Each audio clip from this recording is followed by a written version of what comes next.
Yo, what's up guys, it's me Jake here, and today I'm going to be talking about series that I'm hyped for that are starting releasing in 2021. Now, there's a couple that you guys might be knowing that everyone's probably hyped for, and there's quite a few that you probably never even heard of, so I'm glad that I can kind of broaden your horizons about what's coming out in 2021, and maybe even get you to want to pick up one of these series when it comes out. So yeah, let's just start getting into this video because I have a lot to go on over, so yeah. So the first series on this list is actually going to be School Frozen in Time. Now you probably have not heard of this, but this is the next work by the creators of Your Lie in April. Now that alone just makes me hyped for this series because I really did enjoy Your Lie in April, and I feel like their storytelling was great. So I'm really hyped to see what they do with this. Now I know the main character is a carbon copy of Arima Kosei, which is kind of annoying, but it doesn't really affect me too much because the synopsis alone is very interesting. Now, the synopsis for this series is a group of friends going to school, and time stops at the exact time that one of their friends committed suicide by jumping off the school. Now, they forget the friend, they forget the name and what he looks like, but he is their way out of this time paradox, this time freezing. He is the key component. Now, they have to remember who he is. He can even be amongst the group at this point, but they have to figure out why he's important to this time paradox and how he can help them escape, which is such an interesting plot that I don't really see too often. I think I've never really seen something like this. So seeing how these great storytellers bring this story to life will be very interesting and fascinating to see. The genres are horror and drama, I do believe. I think it's horror and drama, which is something that I kind of expected from a synopsis like that, but I'm also going to expect probably some psychological elements in the story, so I'm very excited. Now, I don't know if it's a shonen, seinen, shoujo, josei. I hope it's a seinen because then it can take a way more darker landscape than a shonen, but of course I really don't care if it's a shoujo or josei either, but I just feel like this has a really interesting plot. No matter what, I'm picking it up this year. Plus, the covers look insanely nice. I feel like that is also a key component. Also, it's printed by Vertical, so if you know anything about my publishing company's opinions, how I feel about them, there's a podcast episode on it. The link's in the description below. I love Vertical, though. It's a really good publishing company, I will admit. But yeah, that's it for School Frozen Time, because I have a lot to go through, and I don't want to spend 3 minutes on everything. So yeah, let's get into the next series. Now the next one is kind of going to be basic, and everyone's probably going to have this on their list, but it is Undead Unluck. Now, if you don't know what Undead Unluck is about, it's about this girl with the power of unluck, which means whenever you touch her skin, you get something unlucky happen to you. And the man with the power of undead, where you can't kill him. He just keeps coming back to life. And they team up together because he wants to use her unluck to finally end his misery. And that's something that's a really interesting plot in a shonen, and a battle shonen at the most. I feel like that's going to be taken to a very good level. I've already read the first, I think, volume or so off the Shonen Jump app when it was releasing very early on. And I did enjoy the first volume because it ends off in a really great way, which I really cannot wait to see how they do, because I hope that it just does well, because I only read the first volume, but I don't know if it gets better after the first volume or just skyrockets down. But I'm guessing it's getting better, because I feel like if it skyrocketed down, Shonen Jump would have just cut it, just gave it the axe right away. So I'm very excited to see what Undead Unluck has in store for us. And yeah, let's get into the next series. The next series on this list is going to be Orient. Now, if you don't know anything about Orient, it is made by the creator of Manga Shinobu Otaka, and it's something I'm really excited for, because if you don't know, I really love Magi. I think it's one of my favorite battle shonens out there. I think Magi is an amazing manga, so seeing what Shinobu Otaka can do for another work is very needed for me, because I want to see what she can do. And yeah, to give a little bit of a synopsis of Orient, basically it follows these two boys who listen to the main character's father about demons and how they took over and killed innocent people as kids, and as they grow up, one just doesn't see how he can turn over 150 years of demons rule just by himself, and the other one takes a more cynical turn and helps the other side. Then it kind of forces the main character's hand to try and help his friend to come back to the light side and also take over and defeat this demon rule, which kind of sounds really interesting. It doesn't sound as interesting in the plot of Magi, in my opinion, because Magi is a really good political battle shonen. I don't really see how they can put political into this one, because I think Shinobu Otaka's main thing is being really good at working in these political kind of subplots into Muggy. So seeing how she might do that in Orient would be very interesting. But if she doesn't, it's fine. I don't really need it. I just want to see what she does with this because I am really excited for Orient. I know I gave a pretty bad synopsis on that because I'm not really good at wording things half the time, but I'm really excited for Orient. Orient is something I cannot wait for, and it's only going to be coming out in a couple of days now for when I'm releasing this video. I think it's like a week or so.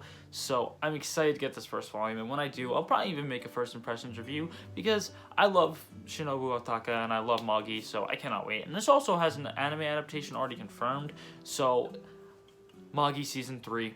Please, all I gotta say. Next up on this list is Zom 100 Bucket List. Now, if you don't know anything about Zom 100 Bucket List, it follows this guy named Akira after he slaves away for like a factory company for years and years and years, and then a zombie apocalypse breaks out, which pushes him to live and pushes him to complete all 100 tasks on his bucket list. And that's something that you don't really see too much in manga, and I really cannot wait to see like this comedy zombie kind of style, and I'm really hyped because from what I've heard, this is a pretty good manga, and I hope that it does well, because if it doesn't, then it just like stops publishing, then I'll be mad. But I mean, I don't see Viz stopping publishing. I think this is only gonna be like 6 volumes if I'm not mistaken, or something like that. So it's pretty short. So I don't think Viz is gonna pull Dark Horse and get halfway through and just be, nah, we're not gonna do it anymore. So I just cannot wait to see what they do with this. I feel like it's gonna be a very interesting story and a very interesting set of characters from what I have seen. So I cannot wait. As you can tell, I'm pretty into zombie stuff. Like, I do really like my zombie stuff, so hopefully it's a good zombie manga. So yeah, I'm up to my next series right now. Next up is a series I will get before Dorohedoro, and that is Dai Dark. Now, I am excited to see this, since this will probably be my first work by the creator of Dorohedoro, because as you know from this video, what happened with me in Dorohedoro is not really fun, and I really don't like it. So, I'm probably not going to get Dorohedoro for a while, but Dai Dark is something I'm really interested in. Basically, we follow this boy named Sanko, and him getting cursed to have extreme power. Now, this is a power that anyone would want, and people will rip him limb for limb for it, and he's not going to let that happen. So what he goes on a quest to do is find the person who cursed him and try to relinquish this curse off his body. Now that is a very interesting kind of thing to make the plot about. Like, now that is something that is very interesting, and it kind of sounds like Dorohedoro's plot to me, but quite different at the same time, where it's enough to make it so I can read probably both and enjoy both, but it sounds quite similar. But I'm not going to roast them. I mean, the manga does whatever the manga wants. So yeah, I'm hyped about Dai Dark, and I do love the art of this manga. I don't know how to say it. That's why I'm saying this manga, by the way. I know it's kind of saddening that I don't know how to say it, but I cannot just say it. It's just hard. It's hard. What can I say? But okay, I'm going to stop. Next series right now. I'm sorry. Now we're gonna go into basic wish list territory with Mashle. I think Mashle is gonna be great. From what I've read like the first half of the volume, and I did enjoy it a lot. And if you need a little bit of a synopsis, we follow this guy named Mash and how he has no magic in a world of magic, and if you don't have magic in this world, they will legit kill you. But he finds a way to just power up his body with just normal physical abilities to the point where you think it's magic, and it kind of reminds me of like a Harry Potter, One Punch Man, and Black Clover kind of mesh. And I think it was done very well, and I do enjoy it so far from what I've read. So I cannot wait for Volume 1 to come out. Plus, if you don't know, I do own the Japanese volumes, and those things are crisp as hell. I really do love those volumes, and I really do just can't wait for it to come out in English, because I want to read it. I can't read Japanese, so I can't read it, so I do just want to read it really bad. So yeah, I cannot wait for Mashle. I think it's coming out in July. I think it's July 21st, if I'm not mistaken. And yeah, I hope it has a blow up box office. What am I saying? I hope it blows up for its first week of sales. And yeah, I really do love Mashle from what I've read, so yeah. And continuing on this basic wish list territory, we're gonna have part 5 of JoJo's. Now, I've yet to finish part 4 in the hardcovers, because this is yet to finish, but I'm still not up to date. I don't think I still need volume 8, but I cannot wait for part 5, because I think part 5 is an amazing part as well as part 4, and I really love Giorno. Giorno Giovanna is such a great JoJo.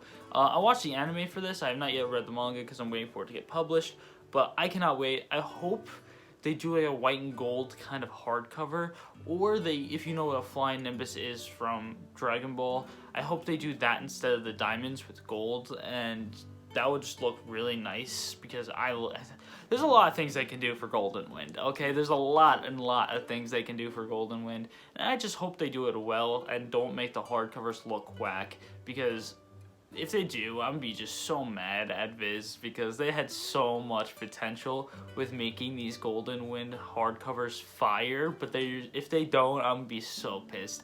Okay, I'm gonna be done with that. I don't want to talk about part 5 for so long because I have yet to read it, but really amazing part from what I've watched. I love Giorno, and I cannot wait for more JoJo's. Of course, it's going to take us like 10 years to get caught up, probably even more than 10 years to get caught up to part 8, but what can you do? Viz release schedule for these are pretty slow, so you can't really just like roast them, but I cannot wait. Hopefully it's done well, and hopefully they don't ruin it.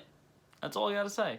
Next up on this list is going to be Laughing with the Clouds. Now, this is kind of an unexpected pick for me. It's a historical manga, which I'm very hyped about, because I don't really read too many historicals other than, like, Vinland Saga and Berserk, which I don't even know if you can count Berserk as historical, but I really did like Vinland Saga for its historical aspects, and I cannot wait to see what Laughing at the Clouds, oh my god, Laughing Under the Clouds does, sorry.